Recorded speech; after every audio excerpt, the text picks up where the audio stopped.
सभी श्रोताओं का रामायण की कथा में हार्दिक स्वागत अभिनंदन। आज के इस वीडियो में आप सभी के सामने प्रस्तुत है विभीषण का श्री राम की शरण में जाना। बढ़ते हैं कहानी की तरफ।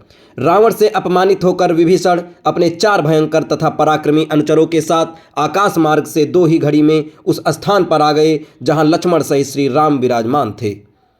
बुद्धिमान महापुरुष विभीषण ने आकाश में आते ही स्थित रहकर सुग्रीव तथा अन्य वानरों की ओर देखते हुए उच्च स्वर से कहा, हे वानर राज, मैं लंका के राजा रावण का छोटा भाई विभीषण हूँ। मैं रावण के उस कुकृत्य से सहमत नहीं हूँ जो उसने सीता का हरण करके किया है। मैंने उसे सीता जी को लौटाने के लिए अनेक प्रकार से समझाया, परंतु उसने मेरी बात न मानकर मेरा अपमान किया और मुझे लंका से निष्कासित कर दिया। इसलिए अब मैं यहीं रामचंद्र जी की शरण में आया हूं, आप उन्हें मेरे आगमन की सूचना भिजवा दें। विभीषण की बात सुनकर सुग्रीव ने रामचंद्र के पास जाकर कहा, हे राघव, रावण का छोटा भाई विभीषण अपने 4 मंत्रियों सहित आपके दर्शन करना चाहता है। यदि आपकी अनुमति हो तो उसे यहाँ उपस्थित करूं, किंतु मेरा विचार है कि हमें शत्रु पर सोच समझकर ही विश्वास करना चाहिए। एक तो राक्षस वैसे ही क्रूर, कपटी और मायावी होते हैं, फिर ये तो रावण का सहोदर भाई ही है। ऐसी दशा में तो वह बिल्कुल भी विश्वसनीय नहीं है, किंतु आप हमसे अधिक बुद्धिमान हैं, जैसे आपकी आज्ञा हो वैसा करूं।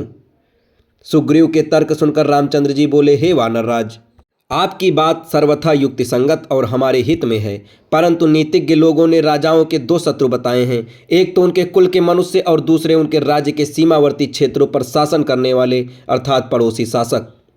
ये दोनों उस समय किसी राज्य पर आक्रमण करते हैं जब राजा किसी व्यसन अथवा विपत्ति में फंसा हुआ होता है।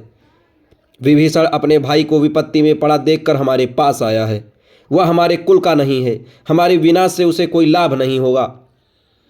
इसके विपरीत यदि हमारे हाथों से रावण मारा जाएगा तो वह लंका का राजा बन सकता है। इसलिए यदि वह हमारी शरण में आता है तो हमें उसे स्वीकार कर लेना चाहिए। कंडु ऋषि के पुत्र परम ऋषि कंडु ने कहा कि यदि दीन होकर शत्रु भी शरण में आए तो उसे शरण देनी चाहिए। ऐसे शरणागत की रक्षा न करने से महान पाप लगता है। इसलिए शरण आए विभीषण को अभय प्रदान करना ही उचित है, अतः तुम उसे मेरे पास ले आओ। जब सुग्रीव विभीषण को लेकर राम के पास आया तो उसने दोनों हाथ जोड़कर कहा, हे धर्मात्मन, मैं लंकापति रावण का छोटा भाई विभीषण हूँ। ये जानकर मैं आपकी शरण में आया हूँ कि आप शरणागत वत्सल के, इसलिए आप मुझ शरणागत का उद्धार कीजिए। विभीषण के दीन वचन सुनकर श्री रामचंद्र जी ने उसे गले से लगाते हुए कहा, हे विभीषण, मैंने तुम्हें स्वीकार किया, अब तुम मुझे राक्षसों का बलाबल बताओ। श्री राम का प्रश्न सुनकर विभीषण बोला, हे दशरथ नंदन, ब्रह्मा से वर पाकर 10 मुख रावण देव, दानव, नाग, किन्नर आदि सभी से अवध्य हो गया है। उसका छोटा भाई कुंभकर्ण जो मुझसे बड़ा है, अद्भुत पराक्रमी, शूरवीर तथा तेजस्वी है। उसके सेनापति प्रहस्त है, जिसने अपने शौर्य का प्रदर्शन करते हुए कैलाश पर्वत पर दुर्दुर्मनीय मणिभद्र को पराजित किया था। रावण के पुत्र मेघनाथ ने तो इंद्र को परास्त करके इंद्रजीत की उपाधि अर्जित की है। मेघनाथ का भाई महापार्श्व भी अकंपन नामक पराक्रमी राक्षस को मारकर संसार भर में विख्यात हो चुका है।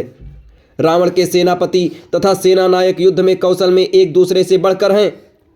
विभीषण के मुख से लंका के वीरों की शौर्य गाथा सुनकर श्री रामचंद्र बोले, हे विभीषण, इन समस्त बातों को मैं जानता हूँ। इतना सब होते हुए भी मैं आज तुम्हारे सम्मुख प्रतिज्ञा करता हूँ कि मैं रावण का, उसके पुत्रों, मंत्रियों एवं योद्धाओं सहित वध करके तुम्हें लंका का राजा बनाऊंगा। अब वह कहीं जाकर किसी की भी शरण लेकर मेरे हाथों से नहीं बचेगा, यही मेरी अटल प्रतिज्ञा है। श्री रामचंद्र जी की प्रतिज्ञा सुनकर विभीषण ने उनके चरण स्पर्श करके कहा, हे राघव, मैं भी आपके चरणों की शपथ लेकर प्रतिज्ञा करता हूं कि मैं रावण को उसके वीर योद्धाओं सहित मारने में आपकी पूरी मदद करूंगा।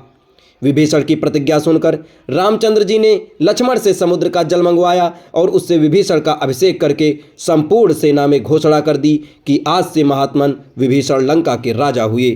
दोस्तों, अब इसके आगे की कहानी आपको अगले वीडियो में बताई जाएगी। तब तक हमारे साथ बने रहें। धन्यवाद।